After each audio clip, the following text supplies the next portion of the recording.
He woke to the hush before sunrise, that fragile hour when the desert still holds its breath and the stars have not yet decided whether to stay or leave. And the first thing he felt was not fear, but warmth, the steady presence of another human being beside him, the soft rise and fall of a chest, the faint scent of sage and wood smoke woven into dark hair. And when his eyes opened, he understood, with a clarity that struck harder than any bullet he had ever dodged, that the world he knew yesterday was already gone, because lying beside him beneath a buffalo hide blanket was Ayanna, the chief's daughter, her face calm as if the night had made a promise to keep her safe, her hand resting on his arm as though it had always belonged there. And his memory rushed back in broken flashes, the storm that had driven him from the trail, the ambush that had left his horse gone and his rifle shattered, the Apache scouts who had found him half frozen by the arroyo, the long ride with a blindfold and a canteen pressed to his lips,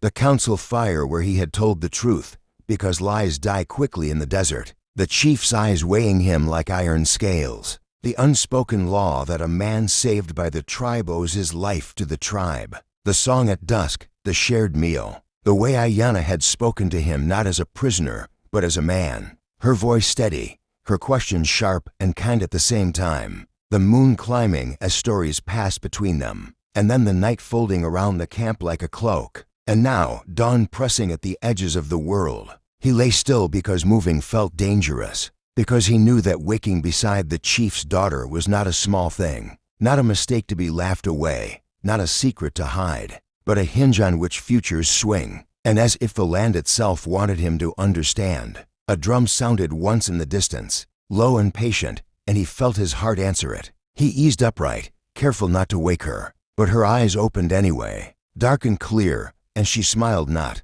like a girl caught in scandal, but like a woman who had chosen a path and was ready to walk it. And she whispered that the sun would rise soon and that he should not be afraid. That courage was not the absence of fear, but the promise to stand when the fear arrives. And before he could speak, before he could ask what any of this meant, the camp stirred, voices lifting, feet finding earth, the smell of fire blooming again. And when he stepped outside the lodge, the sight stopped him cold there. In a wide half-circle facing the eastern sky stood 321 warriors, counted not by him but by the way their presence filled the land, each man still as stone, painted and armed, not with rage but with ceremony, not with threat but with witness. And the chief stood at the center, tall as a cottonwood, his hair bound with red cloth, his gaze steady, and the rancher, because that was what he had been, a man of fences and wells and dust, understood that he was something else now,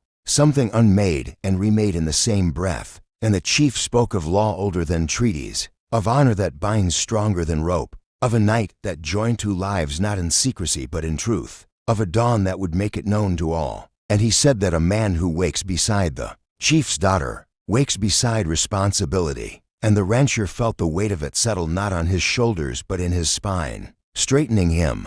And he answered without flourish, without excuse, that he would stand, that he would learn, that he would give what he had to give and take only what he was offered. And Ayanna stepped forward then, her presence quieting the wind, and she spoke of choice, of the way paths cross when they are meant to, of the night she saw in him not a stranger but a man who listens. And the warriors shifted as one, not in anger but in acceptance. And the chief lifted his hand, and the drums sounded again. And as the sun crested the ridge, the ceremony unfolded with the simplicity of things that endure. Water poured to the earth, a braid woven of two colors, a vow spoken not to bind but to join in. When it was done, the rancher felt the land breathe again, as if satisfied, and the warriors turned not away from him but toward him, their eyes measuring not his past but his future. And later, when the day warmed and the camp returned to its rhythm, he walked with Ayanna to the edge of the river where cottonwood leaves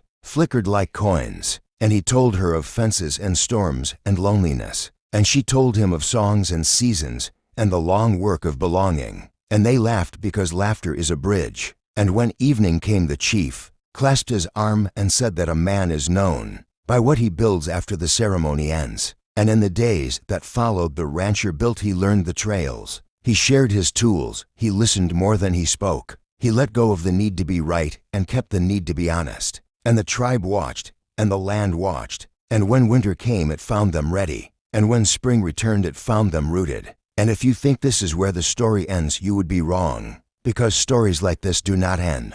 They continue in the way a man rises at dawn and chooses again. And if you felt the pull of that dawn, the hush before the sun, the courage it takes to stand when the drum sounds, then you already know why we tell these stories here, and why you should subscribe to Wild West Dairies, where honor rides with love, where the past speaks without shouting, and where every sunrise brings another tale worth standing for.